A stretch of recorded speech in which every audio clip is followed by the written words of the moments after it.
Bonjour, merci de nous rejoindre dans Fil Éco, l'émission qui revient sur l'actualité économique locale. On commence tout de suite avec les titres de cette édition. Promopol, la société est en grande difficulté, la pépinière d'entreprise est en cessation de paiement, des procédures judiciaires vont être entamées, son avenir est plus que jamais incertain. Entreprise toujours, des sociétés yvelinoises étaient présentes au SIAL, le salon de l'industrie agroalimentaire. Nous sommes allés à leur rencontre. Enfin, cette semaine, nous vous proposons un zoom sur l'entreprise PFAF, société de torréfaction située à Triel-sur-Seine, dans les Yvelines. Nous découvrirons son fonctionnement à travers le portrait de Joris Pfaff, élu meilleur torréfacteur 2014 de France. Enfin, nous reviendrons dans notre entretien sur ces informations que nous avons eues en début de semaine. L'avenir de Promopol est bouleversé, la donne a changé. Nous reviendrons sur les raisons de cette situation avec Othman Asrou, le président de Promopol. Mais avant cela, passons en revue l'actualité économique de cette semaine.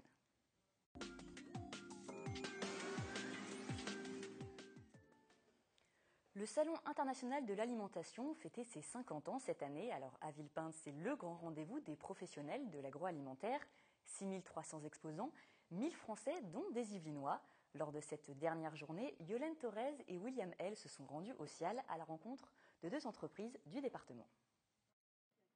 Françoise et son mari profitent des derniers instants pour faire connaître leurs produits. À Villepinte, le Salon international de l'alimentation se termine ce jeudi 23 octobre. Pour ces artisans glaciers basés à Trappes, le bilan semble plutôt positif. Nous avons des gros clients potentiels qui ont tourné autour de nous des années et qui maintenant voient qu'on est là, qu'on est toujours là, que la qualité est toujours là. Donc on a de très bon espoir d'avoir vraiment rentabilisé l'investissement du SIAL, quoi. Un investissement important puisqu'ils ont dépensé plus de 7 000 € pour être présents sur l'événement. Parmi les principaux clients qu'ils ont démarchés, les restaurateurs, les épiceries fines ou encore des marques nationales haut de gamme. Des clients potentiels qui ont ainsi goûté les 20 mélanges subtils de parfums proposés par l'entreprise. Framboise basilic, miel lavande ou encore fraise menthe poivrée, il y en a pour tous les goûts.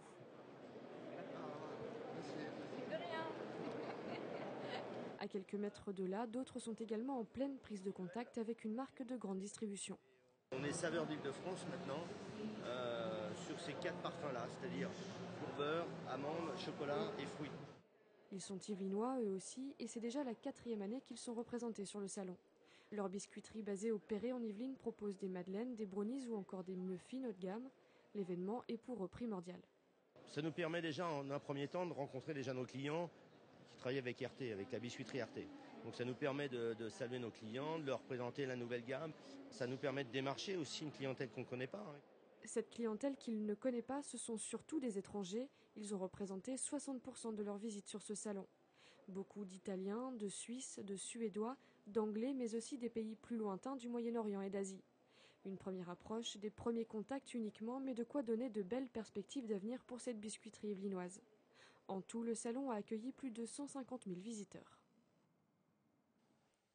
Cette semaine, le grand public a pu découvrir les capacités des imprimantes 3D pour les particuliers.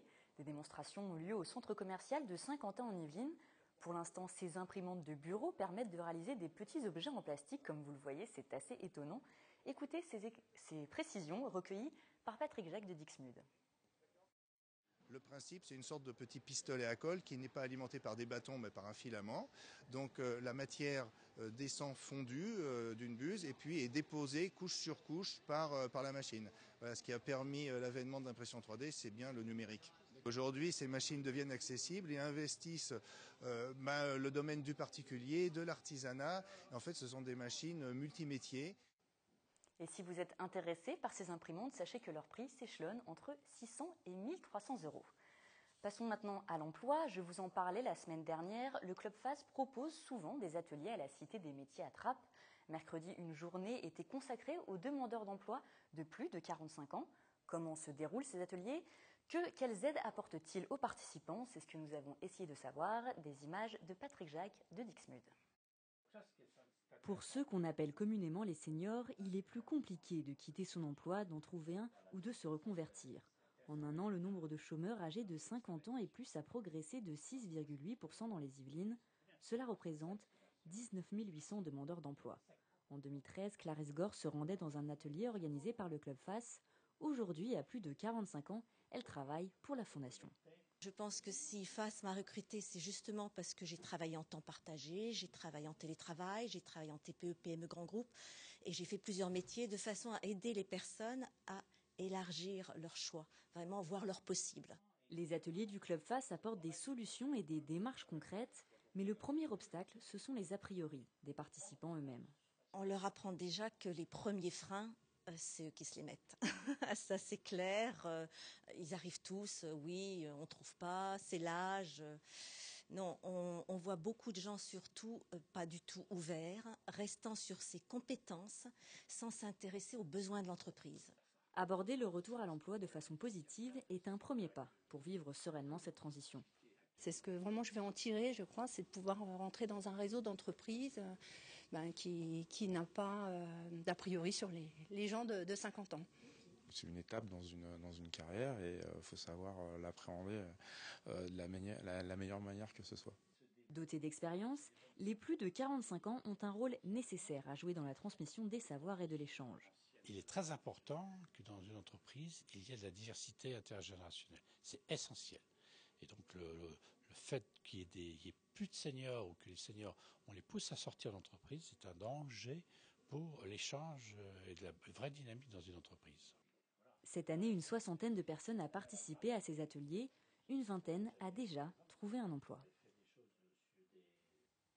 Il est maintenant temps de passer à notre entretien de la semaine.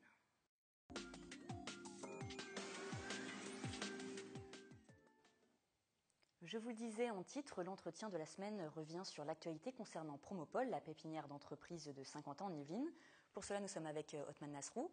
Bonjour. Je le rappelle, vous êtes le président de Promopol, élu à la communauté d'agglomération de Saint-Quentin en Yvelines et également chef de file de l'opposition à Trappes. Alors avant de revenir avec vous sur la situation de Promopol qui, je le rappelle, a été déclarée en cessation de paiement lundi, je vous propose de regarder ce sujet tourné en début de semaine, des images signées Élodie Moine. Les visages sont soucieux, plus ou moins inquiets, ils sont nombreux à s'être déplacés pour en savoir plus sur le sort de Promopol. Donc évidemment, il reste toujours les baux, rien ne change, mais il est important pour moi que vous ayez en tête qu'aujourd'hui une procédure juridique, une double procédure juridique s'ouvre. La société ne fait plus face à ces échéances depuis le mois de février dernier. Avec 2,2 millions d'euros de dettes, la situation est plus que compliquée. Une procédure collective est engagée. Alors excusez-nous pour ce petit problème lié au sujet. On va donc commencer notre entretien. Donc Othman Nasrou, vous étiez venu sur notre plateau, je me le rappelle, il y a près d'un mois, au mois de septembre. À cette période, saviez-vous déjà que Promopol allait être en cessation de paiement, qu'il y avait un souci de ce type? Bien sûr, alors c'est une situation, comme vous l'avez rappelé, j'ai pris mes fonctions au mois de juin. Donc à partir du mois de juin, j'ai constaté une situation extrêmement dégradée, qui à mon sens n'est pas acceptable. On aura l'occasion d'y revenir. Après, le temps, effectivement, que toutes les hypothèses soient envisagées, de savoir si on peut trouver, financer le redressement de Promopol, est-ce que les dettes peuvent être renégociées, et est-ce que la ville de Trappes, qui est partie prenante dans ce dossier, à travers les bâtiments des Merisiers de Torres, qui sont une délégation de service public et qui pèsent lourd sur les comptes de Promopol, est-ce qu'elle est prête à faire des efforts ou non? Donc il y a effectivement ce temps. Est-ce que vous pouvez rappeler pour les téléspectateurs la délégation de service Bien public, sûr. ce qui est un peu compliqué parfois? Voilà, écoutez, effectivement, c'est un petit peu compliqué. En 2 mots, Promopol est une société de droit privé, même si elle est détenue majoritairement par la communauté d'agglomération de Saint-Quentin en Yvelines. Et avec la ville de Trappes, il y a un contrat qu'on appelle une délégation de service public, dans le cadre duquel Promopol a construit le bâtiment que l'on voit au Merisier, qui héberge une quarantaine sur ce site-là, une vingtaine sur Torres d'entreprises. Et ça a un coût, bien sûr, pour Promopol, parce que Promopol s'est endetté pour financer ce bâtiment. Et l'exploitation qui en résulte, bien sûr, sur le plan comptable, est déficitaire, sans que la ville de Trappes n'abonde financièrement là-dessus. Donc c'est une des raisons qui conduisent à cette situation difficile. Donc une fois qu'on a tous ces éléments-là en tête, il faut prendre le temps, bien sûr. Ça est allé très vite, puisqu'en 4 mois, j'ai pris à bras-le-corps ce problème et j'ai choisi de mettre tout sur la table avant de se rendre compte que cette situation aujourd'hui, elle m'amène à prendre cette décision. Alors la cessation de paiement que vous évoquez, c'est une décision que je prends en tant que président de placer Promopol sous la protection du tribunal de commerce. Parce que je vais le rappeler, on n'a pas pu le voir donc dans le sujet, mais donc la société est placée en cessation de paiement. Apparemment, pour les entreprises présentes dans Promopol, il n'y aura pas, rien ne va changer pour l'instant, en attendant justement que le tribunal de commerce prenne en main ce dossier. Apparemment, donc pour les 120 entrepreneurs qui sont à Promopol, pas de changement, rien, ils ne sont pas affectés du moins tout de suite par cette décision. Non, dans l'immédiat, elle ne change rien de manière opérationnelle. Promopol est une structure qui est ouverte sur ses différents sites, les entreprises peuvent continuer à tourner, le service est assuré. Simplement, c'est une décision responsable qui consiste à tirer les conséquences d'une situation dont j'ai hérité, qui est très dégradée depuis 2009. Promopol est en situation de difficulté financière et malheureusement le nécessaire n'a pas été fait. En 2009, en 2010, en 2012, à chaque fois Promopol a eu des situations de trésorerie. Quand j'arrive en juin, cela fait déjà plusieurs mois qu'elle ne peut plus honorer ses échéances financières. Et donc, comme je vous le disais, ma responsabilité de président, il faut prendre cette décision, elle n'est pas facile, elle est de placer Promopol sous la protection du tribunal de commerce. Et donc c'est une procédure qui s'ouvre, dans laquelle le tribunal de commerce va nommer un mandataire qui va venir voir la situation, voir si Promopol est viable et accompagner les salariés de la structure pour essayer de trouver une solution, s'il y en a une, qui puisse mettre d'accord les créanciers, les actionnaires et les différentes parties prenantes. Donc ça, c'est la première procédure qui va être engagée, donc pour les finances de Promopol. Vous avez parlé d'une deuxième procédure. Quelle est-elle? Est-ce que vous pouvez m'en dire un peu plus et m'expliquer Oui, quand on a une situation comme celle-là, encore une fois, il y a plusieurs manières de faire. On peut se retrousser les manches et se dire on va essayer de trouver une solution et de prendre des décisions courageuses qui s'imposent. C'est ce que j'essaye de faire. Mais il faut aussi se poser la question, bien sûr, des responsabilités. On ne peut pas simplement détourner le regard et faire comme si de rien n'était. En tout cas, ce n'est pas mon souhait. Moi, j'ai pris mes responsabilités dans cette situation. Je n'entends pas cautionner la gestion passée.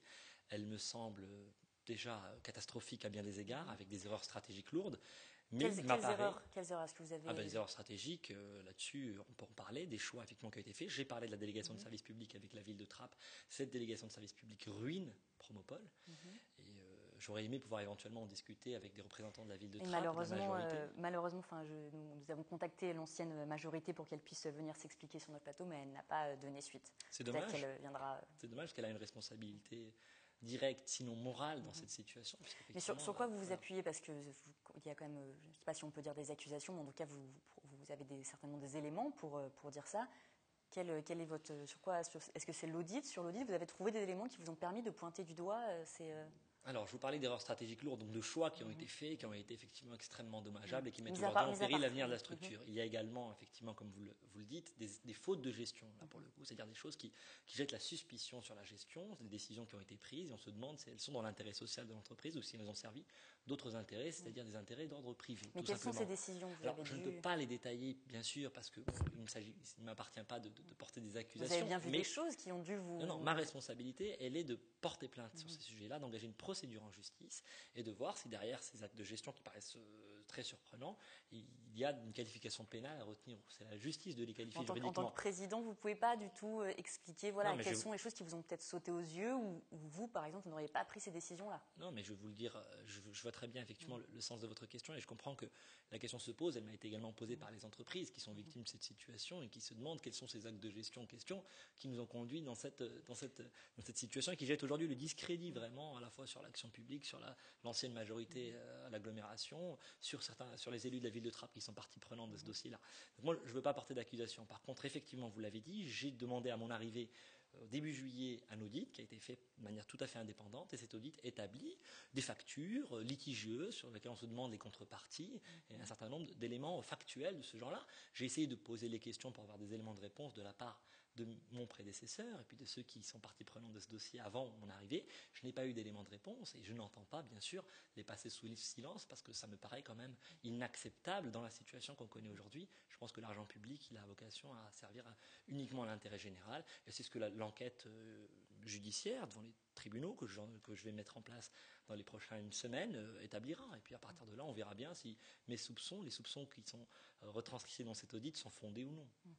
Vous évoquez notamment les problèmes liés au site de Trappes. Je vous propose d'écouter les propos de Guy Malandin, donc maire de Trappes, pour Promopol Thorez et Merisier.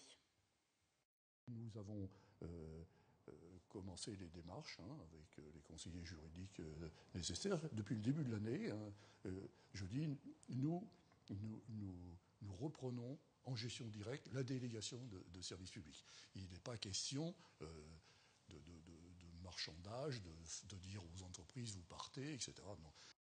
Vous étiez au courant que Trappes allait reprendre ses sites. Je sais pas, vous avez une réaction? Est-ce que pour vous c'est une solution?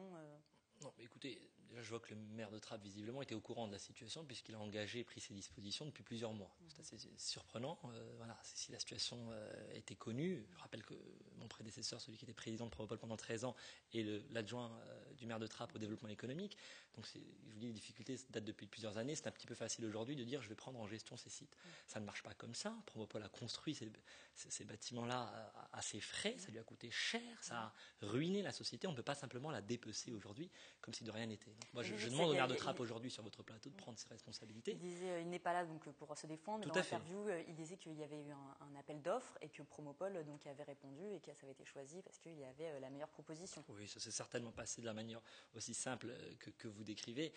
Moi, encore une fois, je regarde les faits, je regarde que cette délégation de service public nous a coûté très cher, a mis Promopole aussi, a contribué à mettre Promopole dans la situation où c'était. La gestion passée est absolument catastrophique et encore une fois, elle est entachée de suspicion et encore une fois, il ne peut pas simplement s'en laver les mains. Après, et aujourd'hui, bien sûr, et aujourd'hui, encore une fois, je ne l'accuse de rien. Il est dans le rôle qui est le sien de maire de Trappes. Il dit ce qu'il a l'intention de faire, mais j'aimerais lui rappeler, puisqu'il s'agit aussi qu'on ait un débat à défaut de pouvoir l'avoir sur ce plateau, qu'il prenne ses responsabilités, parce qu'une délégation de service public, il ne peut pas simplement reprendre les bâtiments, il va falloir qu'il dédommage la société. Je lui rappelle qu'il y a une dizaine de salariés quand même qui sont aujourd'hui extrêmement inquiets, qui ne sont en rien responsables de la situation dans laquelle se retrouve Promopole. Il y a 120 entreprises hébergées dans la pépinière. On ne peut pas simplement décider je reprends mes bâtiments comme si de rien n'était, sachant qu'il est partie prenante plus que n'importe qui d'autre avec son équipe municipale de la gestion de Promopole jusque-là. Une dernière question, Othman Nasrou, pour finir notre entretien. Quelles sont les prochaines étapes à venir? Dans le sujet, on parlait d'une échéance mi-novembre. Qu'en est-il réellement? Comme vous l'avez compris, depuis que j'ai pris mes fonctions, j'essaie d'aller très vite et de manière tout à fait transparente et de tout mettre sur la table, ce qui n'est pas forcément évident. Bien sûr, ça ne fait pas plaisir à tout le monde, mais je crois que c'est la mission qui m'a été confiée, de gérer cette situation de la meilleure manière possible. Donc lundi, j'ai annoncé effectivement cette décision de mettre Promopole sous la protection du tribunal de commerce. L'expertise juridique arrive à son terme, donc c'est une procédure qui se met en place. Le tribunal de commerce va nommer un mandataire pour venir établir la situation et voir si une solution peut être trouvée pour assurer la pérennité de la société. La question des bâtiments de Trappes est à étudier dans ce cadre-là, en lien avec le maire de Trappes, qui, je l'espère, sera constructif sur ce dossier, parce qu'on a aussi besoin de lui et de tout le monde. Et à partir de là, comme je l'ai dit aux entreprises hébergées à Promopole, courant novembre, on devrait pouvoir y voir plus clair sur le calendrier. D'ici là, et certainement pendant un petit moment, il ne va rien se passer de fondamental, si ce n'est qu'effectivement qu'on puisse avoir un débat sur la place publique pour tirer les responsabilités de cette situation, afin de faire en sorte qu'elle ne se reproduise pas. Très bien, eh bien merci Othman Nasrou d'être venu sur notre plateau. Tout de suite, je vous propose de passer aux chiffres de la semaine.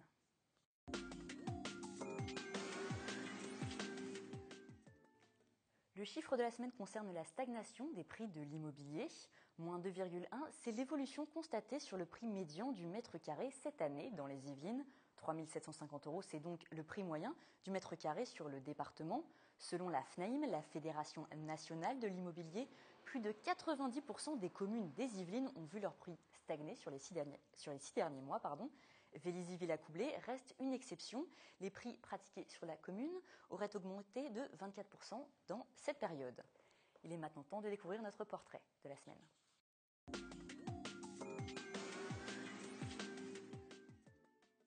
Alors cette semaine, je vous propose une nouvelle rubrique, le portrait d'un chef d'entreprise. Joris Pfaff a été élu meilleur torréfacteur de France 2014. Il a repris il y a plusieurs années la société familiale de torréfaction située dans les Yvelines, à Triel-sur-Seine. Il incarne une nouvelle génération d'artisans torréfacteurs pour qui le café est un produit d'exception. Et vous allez le voir, cela donne envie. Des images signées Patrick Jacques de Dixmude. Hop, on y va, c'est parti. Voilà, il continue un petit peu à craquer en sortie de four. La torréfaction, c'est l'élément clé d'un café réussi. Parole d'expert. Là, il y a 20 kg de café, donc 20 kg de café, 16-17 minutes. À titre indicatif, un industriel va cuire environ 1 tonne en 90 secondes.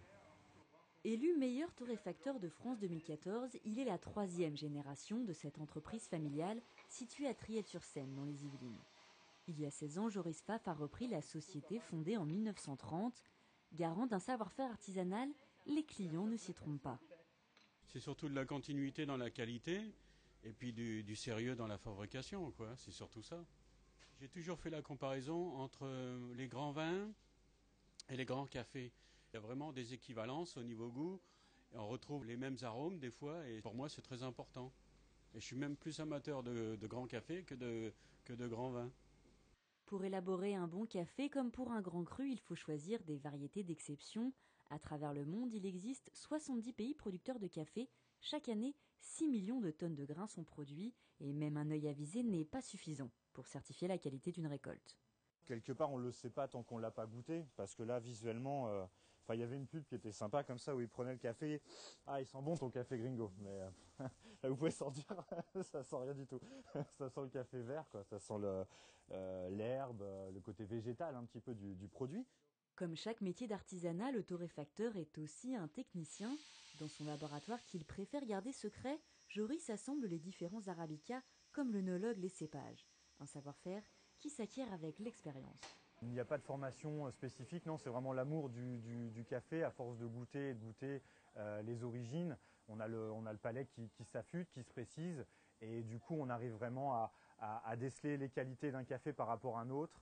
Et c'est ça qui nous permet derrière de les assembler pour arriver à créer un produit typique. Ensuite, c'est une question d'amour et de passion. Il n'y a que comme ça qu'on arrive à évoluer dans ce métier-là, c'est qu'on est vraiment passionné par ce qu'on fait. Une passion familiale transmise par son père. Louis Pfaff vient d'une famille d'épiciers qui s'est spécialisée dans le café avec les années.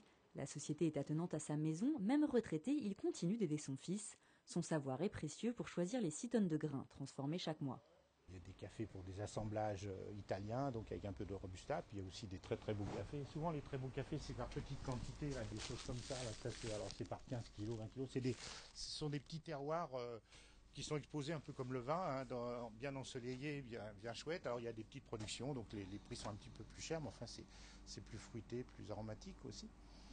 En France, ils sont près de 800 et 12 torréfacteurs sont présents rien que sur le département. Pour se distinguer, Joris a mis à profit ses études en école de commerce et son expérience en start-up pour développer la vente sur Internet. Mireille, sa mère, s'occupe des nombreuses commandes. Aujourd'hui, le site Internet représente 40% de notre chiffre d'affaires.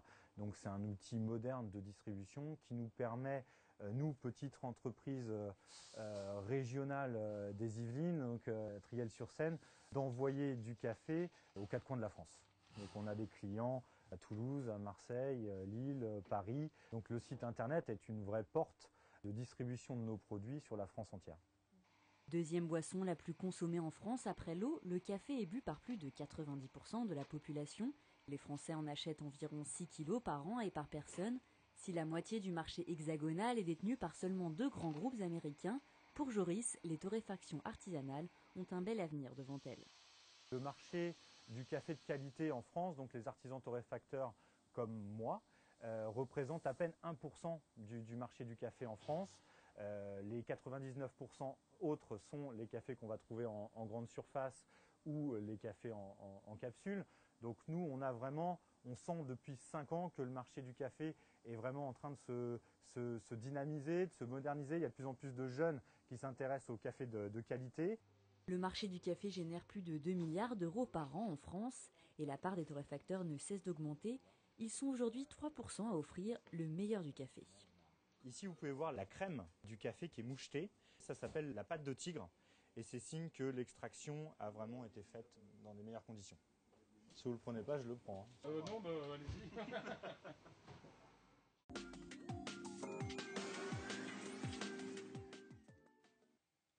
Et nous terminons cette émission par l'agenda de la semaine. La prochaine permanence de Versailles Club Affaires aura lieu le lundi 27 octobre. Véronique Laborde, coach d'affaires, vous reçoit entre 9h et midi pour un rendez-vous individuel et gratuit sur le thème « Définir sa cible client ». Ce rendez-vous s'adresse notamment aux entreprises et futurs créateurs de projets. N'oubliez pas d'envoyer un mail indiquant l'heure de votre venue. Vous recherchez un commercial en apprentissage, la Confédération Générale des Petites et Moyennes Entreprises des Yvelines organise un job dating. C'est un partenariat avec le lycée Jacques Prévert à Versailles. L'événement a lieu le 31 octobre de 13h45 à 16h30. Là aussi, il faut s'inscrire. Enfin, pour les étudiants, sachez qu'un forum job d'hiver a lieu au Crous de Paris. Venez avec vos CV. Merci de nous avoir suivis, c'est la fin de cette émission. Je vous propose de nous retrouver la semaine prochaine pour un nouveau numéro de Fileco. Je vous souhaite une très bonne soirée.